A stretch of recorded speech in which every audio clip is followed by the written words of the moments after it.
Blog Talk Radio. Welcome to the Institute for Personal Development, Kriya Yoga Ashram, where total consciousness is the new frontier. Kriya Yoga is union of the individual with the divine. Join us as we explore the practices to initiate this process. Good morning. Welcome to the Voice of Yoga. Let's Talk Consciousness. I am your hostess, Lisa Winton, and with me is Kenny Toy, also known as Swami Jayananda, founder of the Institute for Personal Development, located here in Hampton, New Hampshire. Good morning, Swami. Thank you for being here today. How are you? Good morning. I'm doing pretty good today. How about you? Well, I'm doing pretty good today, too. Thanks for asking. And we want to thank you for tuning in. So today on the Voice of Yoga, we will talk more about the dawning of divine truth and consciousness as the birth of Christ or the opening of the gates to heaven. Listen as we discuss the preparatory work for being able to see the divine word become manifest. In this show, we will explore the process of raising consciousness through the lower 5 thought windows where divine mind meets human awareness to facilitate the joining of spirit with truth. From John 10:30, I and my Father are one. Welcome to the Voice of Yoga. We are talking consciousness. Join the Kriya Yoga Spiritual Advance to get the light in your soul and demonstrate the omnipresence of divine truth. Swami, I see the title of today's show is Opening the Gates of Heaven 2. Why did you feel the need to do a part 2 of this topic? Yeah, because we really want to focus on the preparatory work that leads up to this God experience we're all aspiring to achieve. And last week we focused a lot on the nuts and bolts, the makeup of a consciousness that would be a more complete understanding of the human experience for us. And now it's time to stop talking about it, and then what are the practices we would employ in order for us to demonstrate this revelation of divine truth in consciousness? Swami, what are maybe some of the steps you suggest we need to do to be able to have the process of this preparatory work? Yeah, I'd like to start with some of the things Herb Fitch recommends in the La Jolla series. This is from class 10A. He gives us an explanation of transfiguration, and I'll read it. When John in you, who is a symbol of loving God supremely, when Peter in you, who is a symbol of the faith that the God you love is present, perfect, and functioning, and that your faith is a faith in the power of God's present activity, and when the James in you, James, who was the first to lay down his life for the new Christianity after the ascension of Jesus Christ, when James in you, the total desire to make the total sacrifice of your human life for the God you love supremely, for the spiritual life you accept on faith as a present living fact. When these 3 qualities in you are joined, you are ready to go to the mountaintop of transfiguration and not before. End of quote. And then a little bit further in that same work that he did, same class, I'll read it. There is a difference between Christ, Spirit, and light. And this might be a very perfect place for us to know that difference. Let us take the difference between spirit and light. When the will of God is implanted in spirit, that spirit containing the will of God becomes the light. The light becomes spirit, animated with the will of God. In other words, light contains the will of God. The Christ of God is the perfect, ideal, divine image. And that is why it is said that Christ sits on the right hand of God. Christ contains the perfection of God's will for mankind. The perfection of that will called Christ is impressed into the Spirit, animating it into that which is called the light. so that the light contains the full impress of God's will. And the whole process is called writing. End of quote. So Herb's telling us the idea of writing in Scripture is the joining of truth and spirit, the union of spiritual substance with the divine will, which is the perfect template for creation.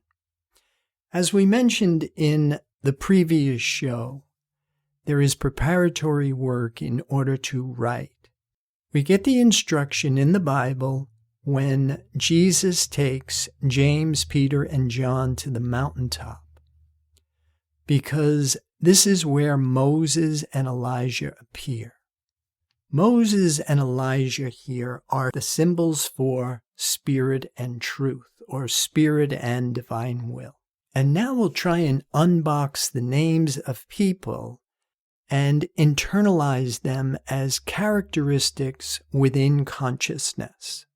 Though I like the way Herb Fitch laid it out as far as giving us the insight as to convert these names as symbols or archetypes, central themes universal to the human experience, I also found Jesus or Christ takes James, Peter, and John to the mountaintop corresponds with the chakras that we use in yoga, going from Saturn chakra all the way up to Mercury chakra.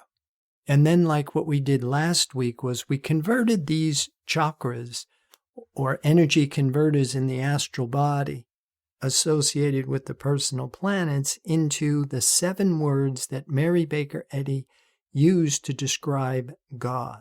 I arranged them in a way that I thought fit really well with the process of raising consciousness from Muladhara chakra to Ajna chakra, or in alchemy, the changing of lead to gold. The symbolic representation of the transfiguration found in the Bible, Mark 9, 2-13, Matthew 17, 1-13, Luke 9, 28-36, and not often recognized, but John 1, 1-14, where we have Jesus or Christ, divine principle, takes James or humility, not false modesty, but soul consciousness, what Thoreau called humility, like darkness, reveals the heavenly lights, putting off personal sense and accepting spiritual knowledge. The next is Peter or faith, starting with a belief. Life is eternal and unchanging. Spirit testifies with deeds, not words. John, or love. True love is the realization of one perfect life, looking at itself, as itself, to itself, and of itself. Pure divine selfishness, or as Ames Noel called it, divine egoism. In the Bible, I think this may be represented a little bit by what was called Jacob's ladder, found in Genesis 28, 11-22. And I'll read verse 12. And he dreamed, and behold, a ladder set up on the earth, and the top of it reached to heaven. And behold, the angels of God ascending and descending on it. End of quote. In Kriya Yoga, we have Ida, Pingala, and Sushumna with ascending and descending prana. And then the joining of the pranas to make the elixir, which enters the middle road, or the raising of the kundalini. How we access Sushumna is by the mixing or the balancing of mind and body, ascending and descending pranas. Now, whether you start to get your information from Herb Fitch or the Bible or Kriya Yoga, what we want to understand is there is preparatory work here.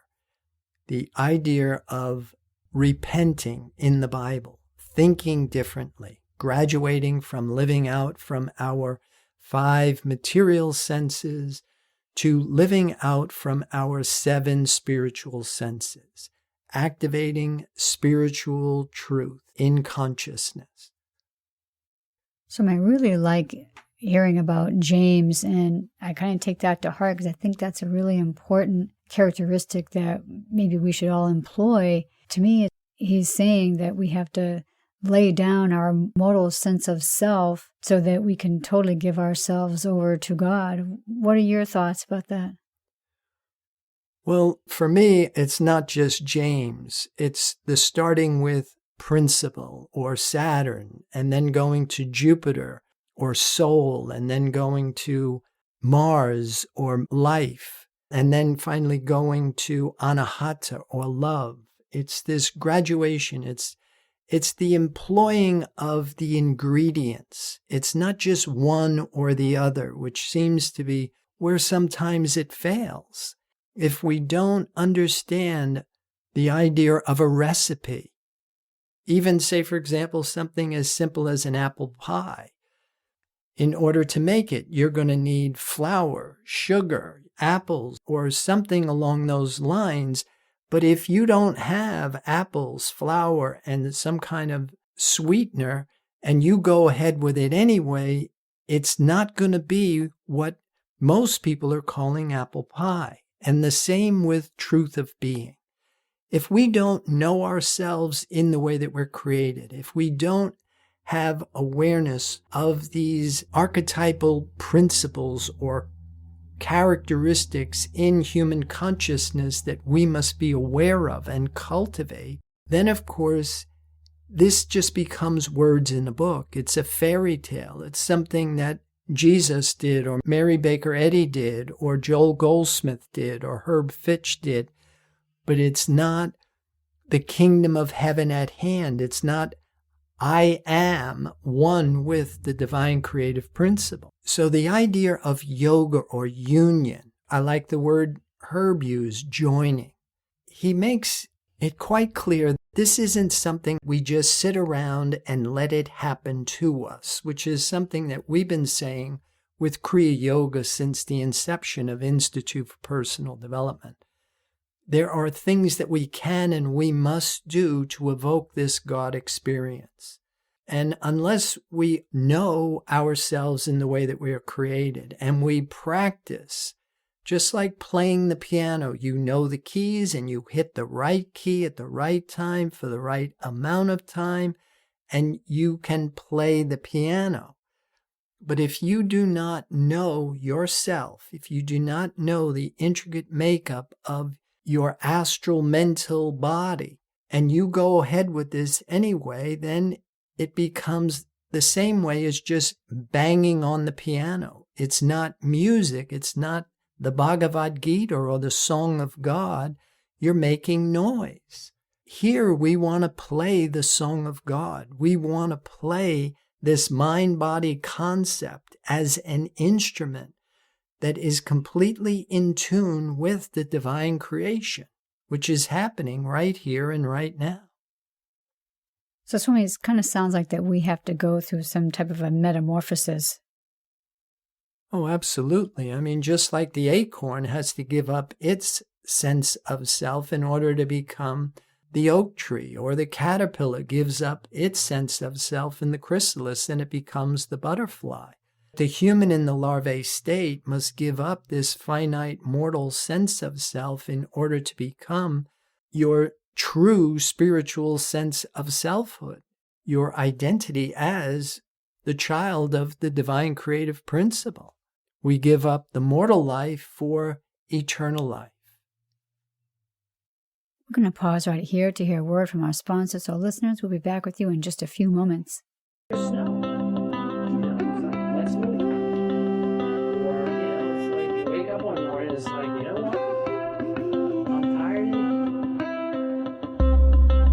Kriya Yoga Theory 2 is a unique and revolutionary practice and forum designed to facilitate the growth process in human development. Apotheosis is a real experience and has an evidence procedure.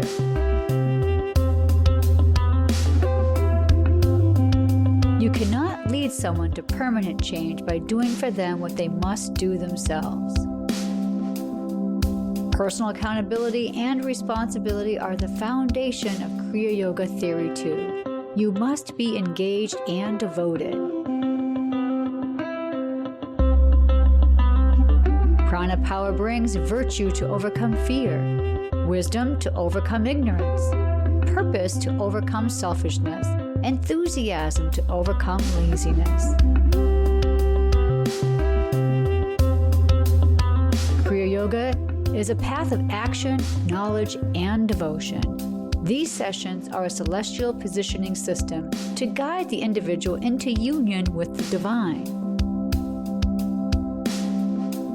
For more information or to sign up for your next session online, go to www.ipdtransform.com. Namaste.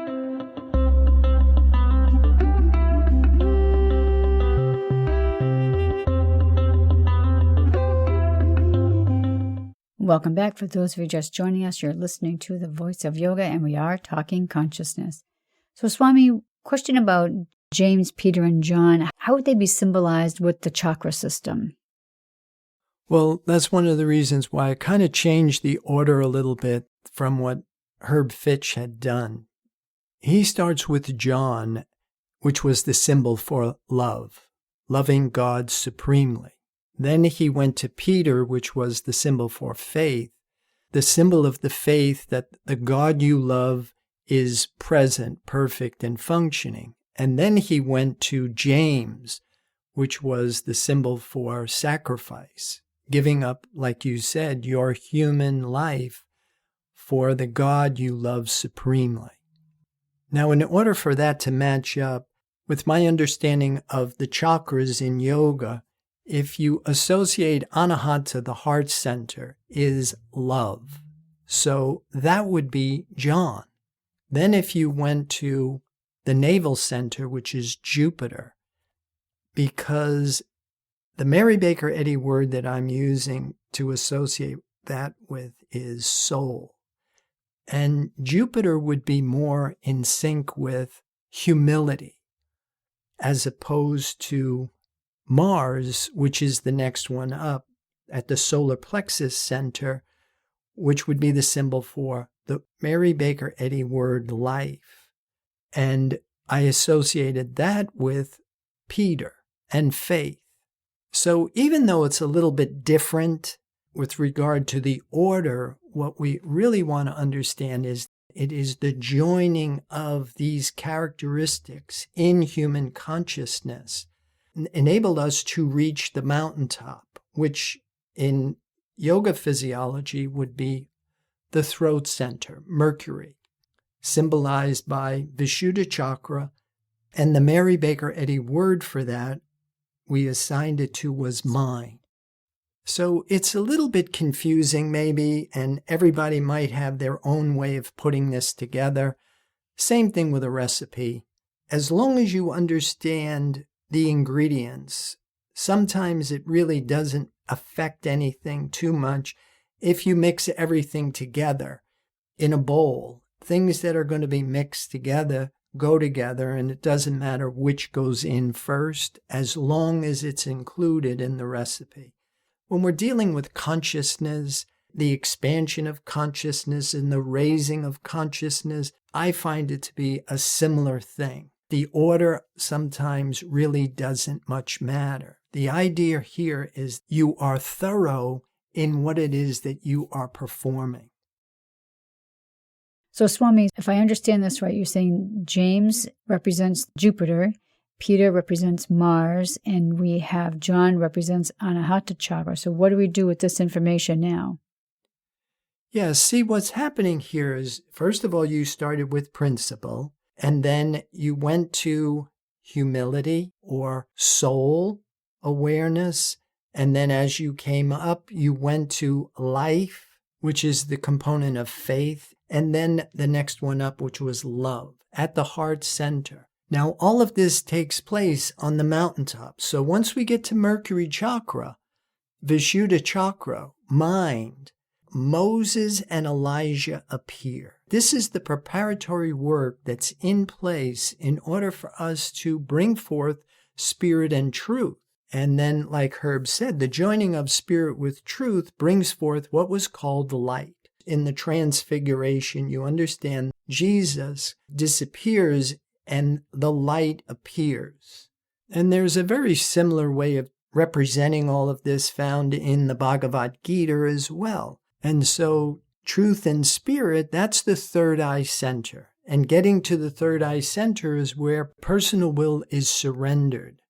And divine will is joined with spirit, bringing spiritual light. In accepting spiritual identity, personal sense dissolves into impersonal spiritual selfhood. The realization of only one perfect divine life, the only life I am.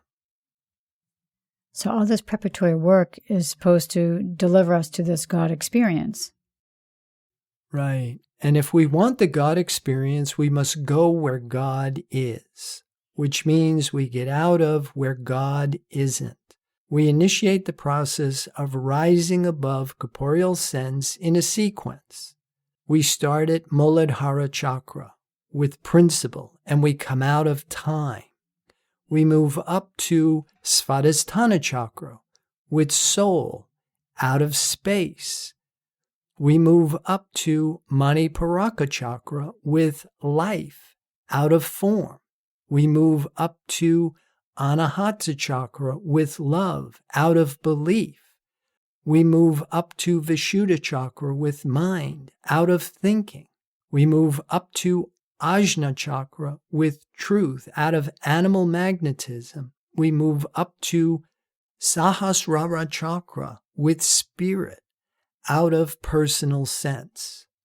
Now, what I find very interesting in the diagram that we use for the logo, your lower 6 energy centers have 3 terminals. The crown center only has one avenue that goes to it.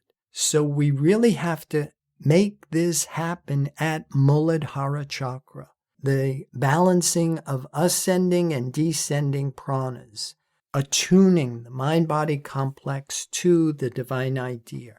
If we want to get to the crown center, if we want the God experience, we have to get out of Ida and Pingala, come out of duality. If we want the God experience, we must go where God is. And God rests in perfect divine unity. The kingdom of heaven is at hand. Swami, so back in Jacob's ladder, I have a question about some symbolism here. And I'm going to read from Genesis 28. This would be verse 16. And Jacob awaked out of his sleep, and he said, "Surely the Lord is in this place, and I knew it not." And he was afraid and said, "How dreadful this place, this none other but the house of God, and this is the gate of heaven." When we're reading and thinking about this particular verses, what do you think he's trying to tell us here? Well, I think the awakening out of his sleep is really coming out of the false sense of existence, that we no longer accept mortality, where he says, "How dreadful is this place. This is none other but the house of God." The house of God typically means divine consciousness, and this is the gate of heaven. So I think the instruction here is that we have to come out of the false sense of existence, just like what you had said earlier about James. But also here we can see the importance of the Christ, because the Christ is what's going to make the divine creation comprehensive to human awareness. And one of the things that we find is when we are doing this, the idea of faith and love included in this prescription are essential and important, because we want to make sure that we are in the right life stream, that we are now being individualized from divine mind and not still being individualized from world mind. We are out of the belief in 2 powers. We are out of the cycle of death and rebirth. We are in the truth of being and not still thinking we are spiritual, but knowing the truth. And that's the element of faith. faith is where our belief now begins to reveal itself. It begins to demonstrate, because consciousness is experience, and divine truth in consciousness must externalize the perfection of being. It must externalize divine qualities. So, Swami, in the opening, we had mentioned that we were going to talk about the preparatory work for being able to see the divine word become manifest. Now, you've always been talking about the 8 essential stages of Kriya Yoga being the preparatory work for total consciousness. So this obviously must correlate with the preparatory work with the 5 lower chakra systems. Can you put those together for us? Yeah, in Kriya Yoga, we enlist practices specifically designed to initiate a process where we go from unconscious awareness to self-conscious awareness to superconscious awareness. And it all begins with the joining, the union of matter, mind, and spirit. But it's all words in a book until you can associate this with a direct experience. And that's what we're trying to work towards, is stop talking about being spiritual and start being perfect as your Father. But as we're learning, or we've always known, it's not just an academic accomplishment. It's not something that you can do with this 5-sense material-based mind. We must come out of the mind that is creating the false sense of existence, and we have to think differently. We activate our spiritual senses. We activate our soul senses. And from that level of consciousness, we surrender this personal sense of self for the divine creation. But at the same time, we must know that the divine creation is perfect. It's whole, it's complete. We no longer continue to struggle by trying, striving, planning, seeking, asking. We should know the truth. Spirit testifies with deeds, not words. So we use the testimony of our senses to let us know, what am I conscious of? We use it to let us know if what I am calling divine truth is externalizing as the divine creation, or is there something that isn't lining up? And if there is, then we have to go back to the drawing board. So if we look at our external environment and there is some kind of strife, lack, limitation, then we know that that can't possibly be the divine creation. Right. Divine truth in consciousness heals the sick, reforms sinner, raises the dead, makes us free from the cycle of death and rebirth. It's a law, it's a principle, but we must be conscious of it in order to activate it in our experiences. So if we follow this preparatory work, that's what you're calling the activation? Yeah, because you're no longer just talking about being spiritual. You're employing strategies, skillful use of thought, skillful use of breath, skillful use of water, skillful use of food, skillful use of exercise as preparatory work, not a goal in and of itself. The physical body is never the goal. It's the means. Mental discipline, mind control, controlling how you're thinking, I think is an essential part in being able to graduate to spiritual understanding. If we're not developing human willpower, then we don't have anything that we can surrender in order to experience this metamorphosis and live above corporeal sense and correct what is appearing in your material senses. Well, we're going to break down our show for today, so listeners, be sure to visit the website www.ipdtransform.com.